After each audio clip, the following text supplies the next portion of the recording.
I actually really, really love this subject of this morning. I'm speaking this morning on samskaras and the heart. Samskaras and the heart. And, as I was singing that song and being in retreat, I just realized that we are so wise to really do the work, to really release and discover and embrace and remove anything that could be blocking our hearts in the time that we have here, in the time that we have in this life, to fully, fully feel love in its fullest, unlimited measure, and to know ourselves as that, because we can, and we are meant to. We are meant to. So, samskara is a Sanskrit word. It's a Sanskrit word that means latent impressions or inner impressions. It's habits, it's tendencies, it's emotional patterns, it's conditioning that's stored. And it's stored in our hearts often. It's stored in our body, our emotional body, and our hearts. Someone in the book study this week, I was talking about samskaras because it's Mickey's next chapter. I believe it's chapter 5, I think. Yeah. We're studying Wisdom Untethered, and his chapter 5 is on samskaras. And somebody said, well, that sounds like you're saying some scars. And I said, that is pretty much on the mark, actually. Because it is like that. It is like that. And it's like leftover energy from experiences we weren't able to fully process or fully feel, and they become blockages in our heart or in our emotional body. And some people, all these years being a minister, I've had people tell me they cannot feel their heart, that they feel a kind of numbness when it comes to like feeling their heart, and they don't know if they're feeling their heart. And there's this block of the flow of love. And it really is because, it's often because a lifetime of energy being blocked around the heart. We often form some scars when we're so young, often pre-verbal, and we don't have the means to process, pain and fear and hurt. And so some scars get formed. And so we have I'd say probably most everybody on the planet, we have these old places of stored pain to some degree. And so to be truly happy, to be truly free in its fullest measure, and to feel love flowing through us, we're wise to gently and lovingly explore what might be stuck in our hearts. And it's very tender work indeed. So we want to see what energy is waiting inside to be felt, to be met, and maybe to be gently released. There's a point that I call Michael Singer Mickey, so if I call him Mickey, I'm talking about Michael.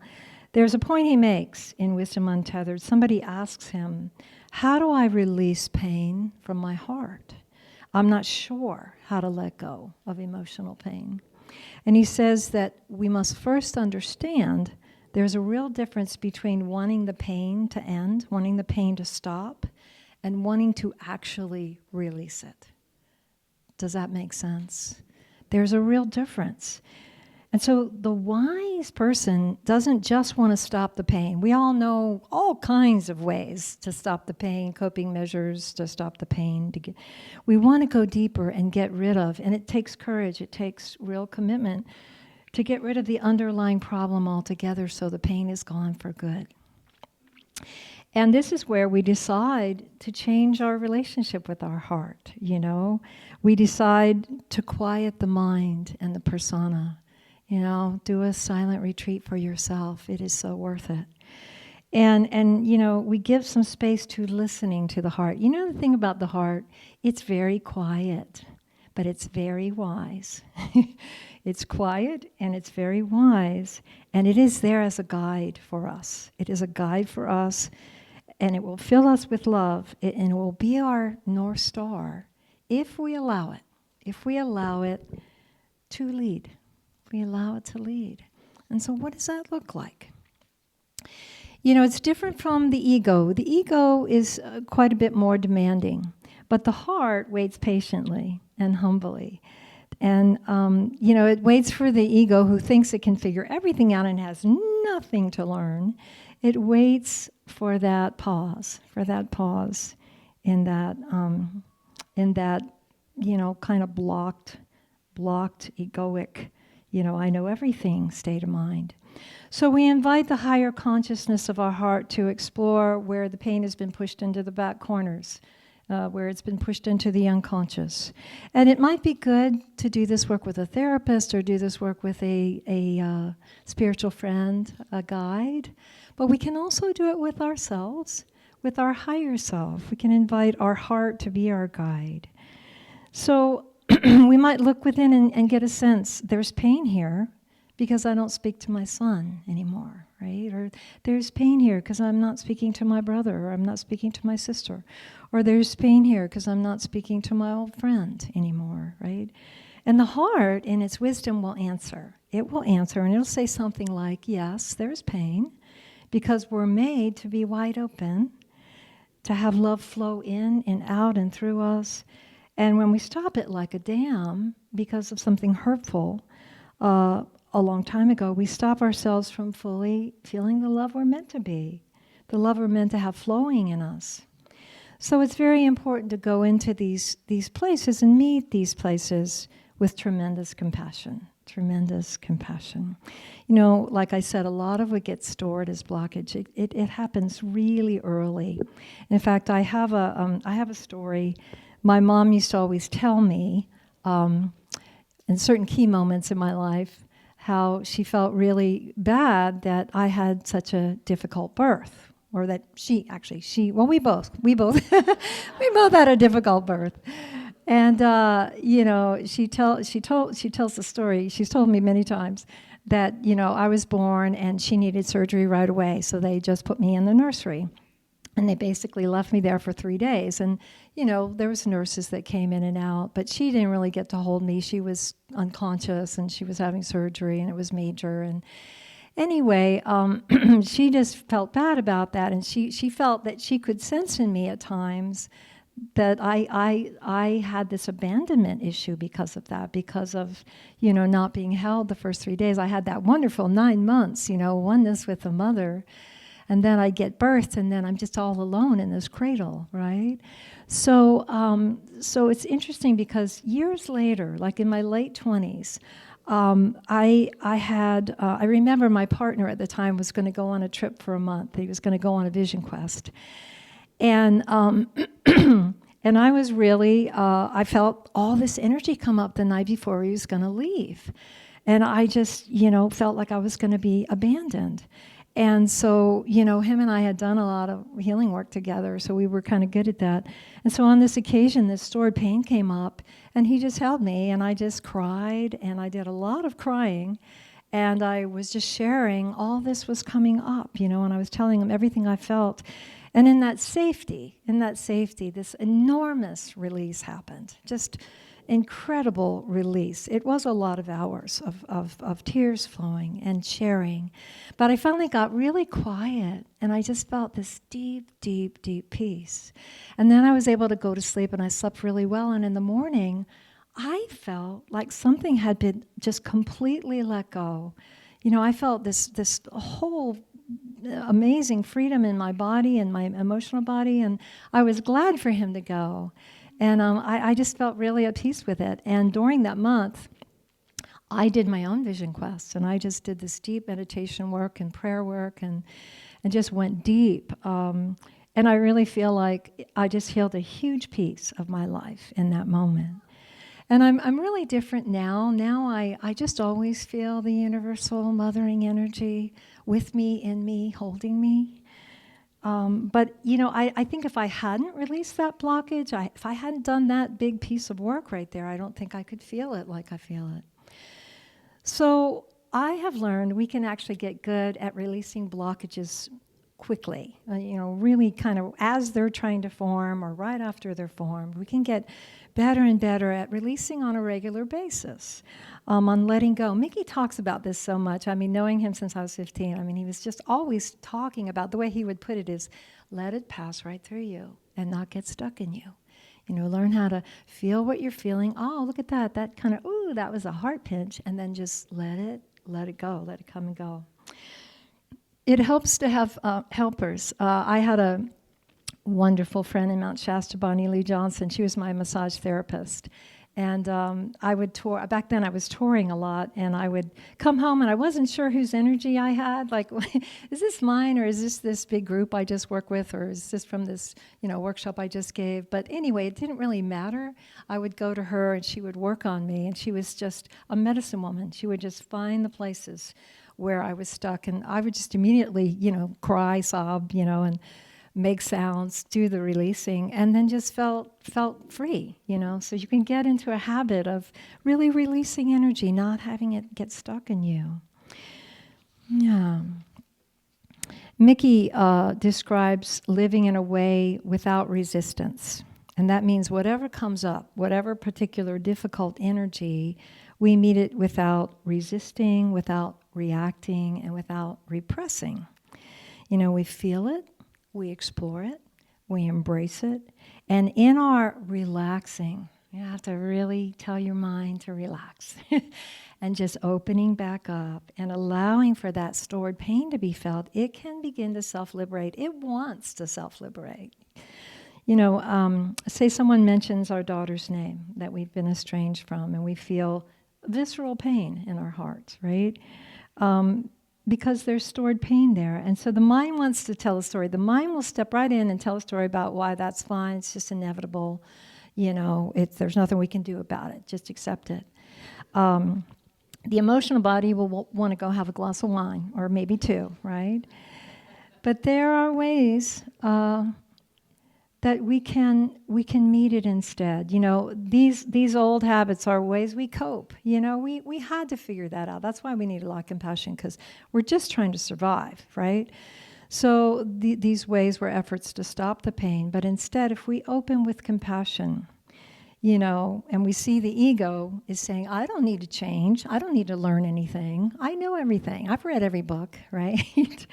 I'm fine, thank you very much. But the moment of seeing that, oh, look at that resistance to wanting healing, or to wanting to let this go, the heart has a chance to chime in. And it will quietly say, oh, but wouldn't it feel good to be free of this resentment? Wouldn't it feel so good to let go of that story of how they're wrong and I'm right? Wouldn't it feel so good to let myself be vulnerable and admit, I feel hurt. I feel hurt, and I can let this go. Or let me look into how to let this go. So we can just soften a little, right? And let go of that ego's need to be right or in control. That gives our heart room to have a voice that wants healing, that wants love, that wants to let go of that old pain that we have carried quite long enough, right? So it takes willingness and to feel what comes up. To actually feel the sadness if it comes up, to feel the grief, maybe the remorse, perhaps humility, maybe regret. We just let all that be felt. The way out of pain is to allow the pain to be felt and understood. And so, yes, we have to calm the mind, invite it to relax, invite our body to breathe with awareness. And in a moment of centering in this way, we can shift to being present with kindness towards our pain, okay? And what healing that is when we can face the parts of ourselves we spent our whole life pushing away. What healing. Our world needs us to heal, and we need each other to heal. Mickey says, learn to see it, challenging energy, when something's hit, when something's triggered. Learn to see it as just inner energy vibrating at an uncomfortable rate. I like that. I'm vibrating at an uncomfortable rate right now. You can just say that. I mean, that would be so disarming, right? Ooh, I'm vibrating uncomfortably. And so we choose not to push it away, right? In essence, we say, it's okay, you're safe, come on up. Remember those words. It's okay, you're safe, come on up, come on up. right? When we do that, something incredible happens. The energy begins to move. It begins to lose its grip, and we begin to feel lighter, which means we're feeling more light, the light of consciousness we are. And so this is how we grow. This is deep, deep spiritual work. I know there's so many therapists in here. You're all nodding. But not avoiding the discomfort or distracting from it, you know. We get to where we feel comfortable facing anything, right? And we realize no matter what happens, we'll be okay. We'll be okay, right? And what happens is then we're not controlled by the things we push down into some far corner, right? We're not controlled by that. That's the path to freedom. Because the other route is, oh my God, we have to control everything so nothing pushes our buttons. Have you noticed how much work that is? Anybody?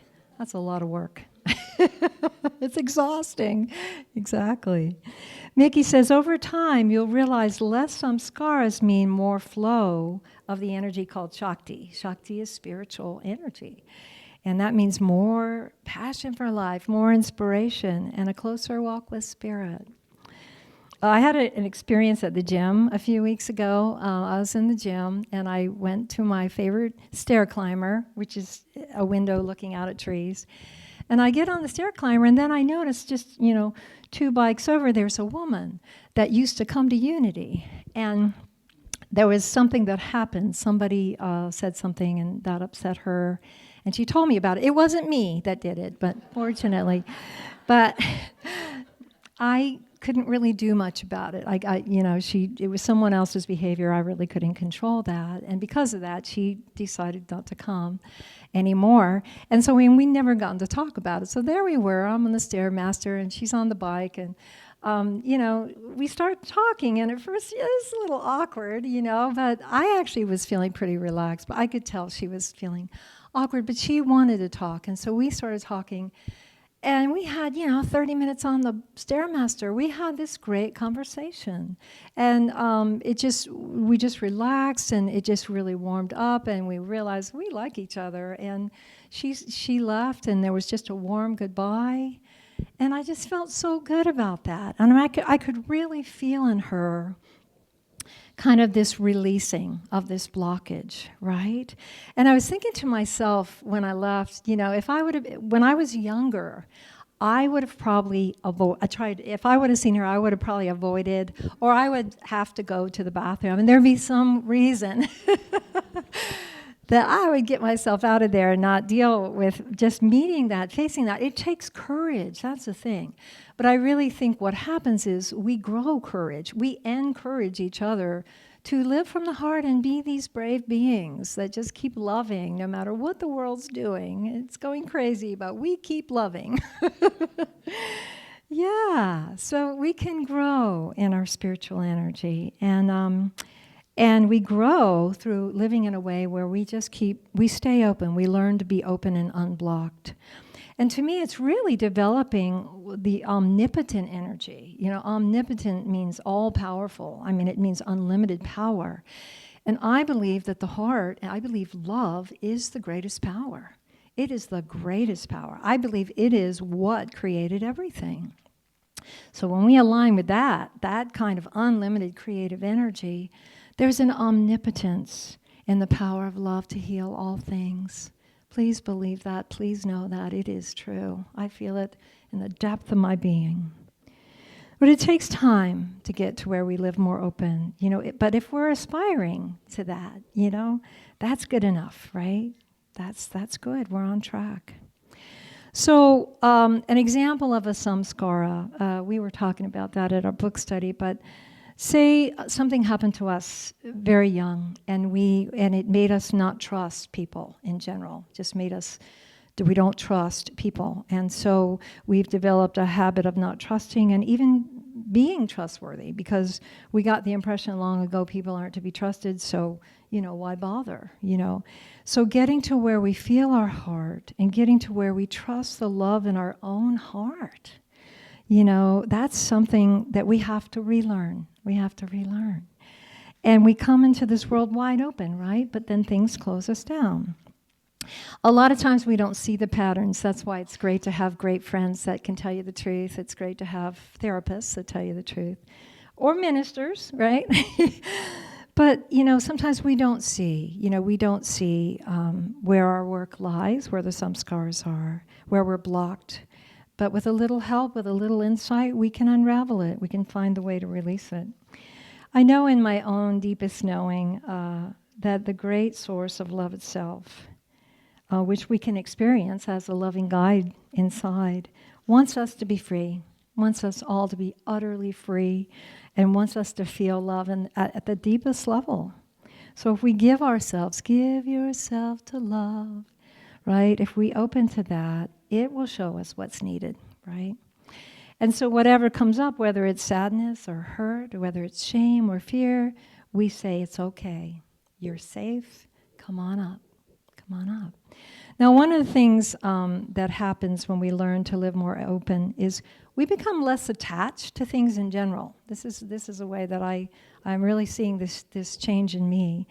And somebody asked Mickey in his book, what if I have a positive experience? How do I prevent that from getting stuck? Which is kind of a little different, but I love his answer.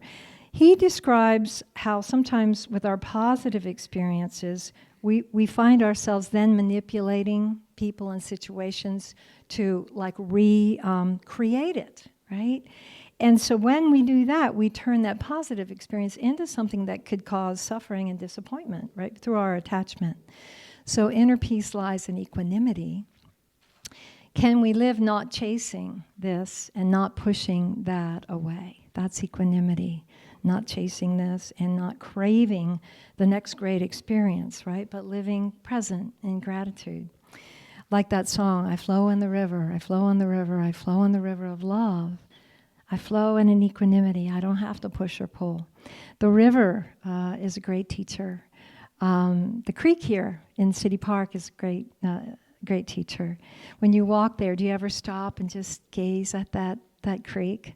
It's so great standing on the bridges. You can just watch the creek. But if you really watch it for a while, you find one beautiful spot where there's a little mini waterfall. You'll notice that the water, it just it never struggles. It goes around the rocks, it goes over the logs. It is never, it's never holding on anywhere. It's never pushing anywhere. It's just flowing with grace. And there's great peace and power in that. The Tao Te Ching talks about water. In chapter 78, it says, nothing in the world is as soft and yielding as water. Yet for dissolving the hard and inflexible, nothing can surpass it. And from chapter 8, the highest good is like water. The highest good is like water. Water gives life to 10,000 things and does not strive. It flows in places men reject, and so is like the Tao. It flows in places men reject. And so is like the Tao. So is like infinite being. That's the Tao. So we can flow with our willing heart into the places men reject and women reject, and we might want to reject in our own self, right? We can flow into the blocked places that are needing love to flow there again. And we can flow with the good also, when all the beauty that life brings, without grasping, without chasing, without craving. Love itself wants us to be free. It wants us to become it, right? It wants us to know what it feels like to be wide open, to feel light vibrating in every corner of our being, because we have liberated all the pain we've carried, and we've learned not to create any more pain. So this is a huge part of our spiritual journey. So my friends, I join you. We walk together. We're walking this together. I'm so glad we're walking this together. We have each other to walk this path, this journey of healing together, this journey of lifting each other up, reminding each other of love, of the deepest truth of who we are, and that we're going to be okay, that all we need, we have. We are meant to live in great happiness and joy and bliss and love. So let's just keep opening our hearts And let's discover love fully. Thank you all. I love you all.